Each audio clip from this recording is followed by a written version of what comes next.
This is Optimal Finance Daily, episode 446, Under the Microscope, the Mad Fientist, Part 1, by the Mad Fientist of madfientist.com. And I'm Dan, your host. Happy Monday. Welcome to a brand new week here on the show. And today's post comes from the Mad Fientist. It's been a while since we've heard from him. And unfortunately, I didn't get a chance to talk to him at FinCon in Dallas a couple of weeks ago, but Lee and Justin did catch him on the last day and said he was super nice.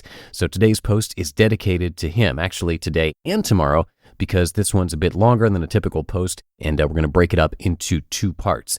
But before we get into it, I want to ask you if you have subscribed to our other 4 podcasts.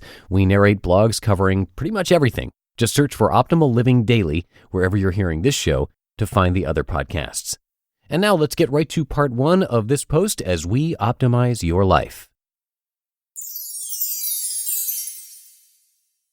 Under the Microscope, the Mad Fientist, Part 1, by the Mad Fientist of madfientist.com. Last year, I asked you what you'd like to see more of on this site, and the biggest request was to see more stories of people who are on the path to early financial independence. So today, I am introducing the Under the Microscope series, the series where we peek behind the curtain of someone's journey to financial independence and offer advice to help them reach FI even sooner. The second most popular request from my survey was that you wanted me to write more about my personal story. So to kick things off, I decided to go under the microscope first. Go easy on me. Occupation? Software developer. Current after-tax savings rate. My savings rate in 2014 averaged over 73%, but I expect that number to be higher this year because my expenses have dropped dramatically. Time to FI. Since I figured I'd continue earning money after leaving my full-time job, I decided that I would be FI once my savings covered my essential expenses. My discretional spending would then be funded by my supplemental income from my side projects, like websites, mobile apps, etc., that I enjoyed working on and planned to continue after leaving my job. When I reached the point where my essential expenses were covered, though, I realized it wouldn't take too much longer to build my savings so that my discretionary expenses were covered too. Now, all of my expenses are covered. But when I tried to quit my job last year, I got an offer I couldn't refuse, so I'm currently still working. See the article entitled The Power of Quitting. Since my wife isn't FI yet, I figure I'll keep working until either I get sick of it or accumulate enough money so that neither of us has to ever work again. I'm also hoping for another bear market so that I get one more chance to buy a bunch of shares cheaply before I give up my salary.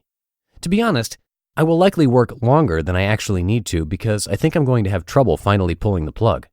For the past year, I've finally allowed myself to spend freely, which after a decade of watching every penny has been a great change. I worry that carefree feeling could disappear when I stop having a steady income, so padding my balances a bit more while doing a job I still enjoy seems like a good idea for now. How did you get on the path to FI? I nearly drowned for a few pennies once. To keep me occupied as a kid, my family would throw coins into the pool without me noticing. As soon as I spied something glimmering on the bottom of the pool, I would spend the rest of the day diving for money, only breathing when absolutely forced to. My obsession with money continued into my teens, when my dad bought me 4 shares of stock, 1 share each of Pepsi, Disney, Wendy's, and my dad's employer, ADP. The only section I cared about in the newspaper was the stock quotes page, and I would check obsessively to see how my stocks were doing. I couldn't wait until I had a real portfolio to manage someday, but those 4 stocks kept me occupied until then. When I got a job after college, I finally was able to start my own portfolio, so I began building up my savings. My girlfriend, now wife, and I bought our first house together, and luckily sold it for over 50% more than we bought it for just 2.5 years later, immediately before the financial world collapsed. And that became the base I've been building on ever since. I was an above-average saver throughout my 20s, but it wasn't until I stumbled on earlyretirementextreme.com that my savings went into overdrive. Before finding ERE, I had used my savings to fund multi-month sabbaticals from work every few years, but I wasn't really saving for anything in particular. I just liked the idea of having a lot of money in the bank and a portfolio to manage. Once the FI light bulb went off in my head, though, I put every spare dollar towards the pursuit of financial independence and started doing a lot of research to figure out how to get there even quicker. FI strategy. Since I had never been a frivolous spender and already had relatively low expenses, my strategy focused primarily on the income side of the equation. My approach to increasing the amount I could invest every month was twofold. Reduce tax burden. Every dollar that I didn't pay the government was another dollar that went towards my FI savings. I could see that people on the path to financial independence were drastically different than normal people, so I figured the normal advice didn't apply to those of us pursuing FI. So I began researching ways to legally exploit the tax code to help me, and you, reach FI as quickly as possible. I currently maxed out my 403b, HSA, see my article on why I think it's the ultimate retirement account, and SEP IRA every year. Increase supplemental income. Since my initial plan was to fund my discretionary spending with supplemental income, I decided to focus on building my supplemental income streams, but chose to limit the work to only opportunities that had unlimited upside. For example, those that didn't require exchanging X hours for Y dollars, and that I enjoyed doing and would continue doing after FI. Investments. I'm invested primarily in low-cost index funds with the following allocation. Total stock market, 44%. S&P 500, 9%. Small cap, 12%. International, 14%. Cash, 21%. See below for why this value is so high. Future investment changes.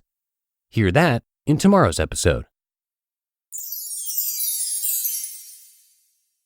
You just listened to part 1 of the post titled Under the Microscope, The Mad Fientist, by the Mad Fientist of madfientist.com. And before we go, if you haven't already, please check out our other podcasts. We have 4 other shows where we narrate blogs for you, and they cover many different topics.